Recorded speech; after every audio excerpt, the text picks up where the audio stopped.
In this tutorial, I'm going to introduce the most important video and audio editing applications in Adobe Creative Cloud, and I'm going to show you how they fit together. Our goal is to get a top-level understanding of what each application is for without going into everything each application does. Professional filmmakers might well make use of all the products I'm going to show you, but many users won't need to use them all. In fact, hobbyists may only use Premiere Pro for what they need. So here are the main video and audio editing applications. Premiere Pro for video editing, Story for script writing, Prelude for managing your media from your cameras, After Effects for working with motion graphics and compositing, for animating things and applying special effects to your videos. Audition for cleaning up sound and producing audio mixes, SpeedGrade for adjusting colors in very subtle ways, and Adobe Media Encoder that you can use to convert your finished work into a file to share with the world. Premiere Pro is the hub that connects all of these pieces together. Ordinarily, we would begin with Adobe Story with our script, but I'm going to come back to that application and start instead with Premiere Pro. Here is Premiere Pro. Here on the left I've got what's called a bin. Think of this like a folder with some clips in it. These are little pieces of video. And I'm just going to drag one of these into the timeline. Now, editing a sequence is really straightforward. I'm just going to take a number of these items and place them one after another into the timeline panel. And you can see now I've got different shots, and I'm beginning to produce an edited film. It's as straightforward as that. Premiere Pro is a powerful application with a broad range of features, but essentially the editing process is this. Adobe After Effects works in a very similar way. I would use After Effects for advanced special effects work. For example, over here I've got a list of special effects, and let's drag this one down, Mr. Mercury. I'm just going to drag this onto the clip, and immediately now I've got this animated effect that makes my video clip look like liquid metal. If I like the look of that, I can go to this project panel. Notice there are tabs here for each of the panels in the interface. And I'm just going to move After Effects out of the way so I can see Premiere Pro in the background. And I'm going to take this so-called composition and I'm going to drag this into Premiere Pro directly. I've now got a relationship set up between these two applications. So if I put this onto my timeline in Premiere Pro, just as I did with any other clip, you can see there's the results.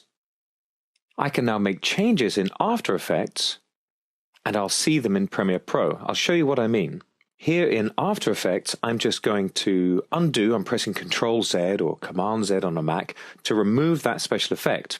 And if I toggle back to Premiere Pro now, you can see the effect is gone. So it's a dynamic relationship. In fact, this is called Dynamic Link. How about Adobe Audition?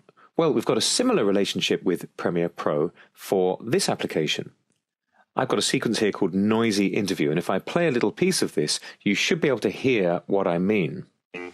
As a professional, it sounds all right, but it's got a little bit of hiss in the background. I'm going to right-click, I'm going to choose Edit Clip in Adobe Audition, and here's my clip in Audition. Now, there are two ways of looking at audio in Audition. We've got lots of panels here, but essentially the main ones I want to look at are here in the middle. I've got a waveform, and you've probably seen these before. The height of this graph indicates how loud the audio is, and time goes left to right. So if I click over here a bit and press the spacebar to play, you can hear that audio again. This colored view at the bottom shows you frequency, that's the tone of the audio, as well as the volume. But just for now, I'm going to concentrate on this waveform. I'm going to zoom in a bit with the plus key at the top of my keyboard, and I'm going to pick a bit of the audio that is not silent, but should be. Now I'm going to go to my effects list, which is lots of different special effects I can apply to my audio. I'm going to go to noise reduction, and I'm going to choose capture noise print, and I get a confirmation message. This is telling Audition what should be silent but isn't. It's taking a little snapshot, if you like, of what needs to be removed. Those dark fuzzy areas you can see are actually the noise being displayed graphically. And I want to remove that noise, so I'm going to go to Effects, Noise Reduction Process. Let's just set this to Default and click Apply. And right away, you can see those sections have gotten darker. And if I press spacebar now to play, on the island of Kauai, first of all. but we're shooting on cleaner, and if I save and go back to Premiere Pro and play again, we're getting the results of that work. And how about speed grade? Well, inside of Premiere Pro, I can go to File, direct link to Adobe Speed Grade. I'll save the project. Up comes Adobe Speed Grade, and there is my work. Now again, this is a really rich application, a very fully featured one, and you can see there's lots of stuff going on in the interface. But essentially, I've got my clip, there it is in the middle of the screen. Down at the bottom, I've got some preset effects, and I'm just going to choose something like a cinematic effect. You see there it's changed the picture. And I'll just press Enter to confirm, and I'm just going to hide those controls at the bottom so you can see the results nice and clearly. It really is just a question of clicking on the preset you want and deciding if you like it. If I do like this, I can click on this button at the very top left of Adobe Speed Grade and jump back into Premiere Pro. And here in Premiere Pro, I see the results of that adjustment. I mentioned earlier that Prelude is for working with media from your cameras. Let's just take a very quick look at that application. I already have this ingest panel up on screen, and ingest just means bringing the content into your system. And I've got some content, and if I want to, I can just select the shots I want, turn this on, turn those on, and click ingest. And here I am in Adobe Prelude. And if I double click on one of these, you see I get the contents on this mini timeline. Prelude allows you to do a lot with your clips, but a simple thing, just to illustrate, is if I click on this button, it'll make a new bin. This is a bit like a new folder, and let's call this Amazing Shots. And now I can select all of those clips, put them in that bin. I've just dragged and dropped them there. You see now they're inside that container. And if I right-click and choose Send to Premiere Pro, well, now in Premiere Pro, I've got that Amazing Shots bin ready to work with. So you can pre-organize your media using Prelude before you even start to use Premiere Pro. Adobe Story is for script writing, scheduling, and reporting. Let's take a very quick look at that. This is Adobe Story, and I have a very simple script on screen. In fact, this is the little piece to camera that we have in that interview sequence.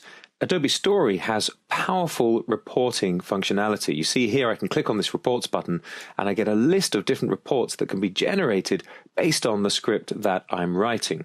I can also produce schedules automatically based on the scenes that I have in my script.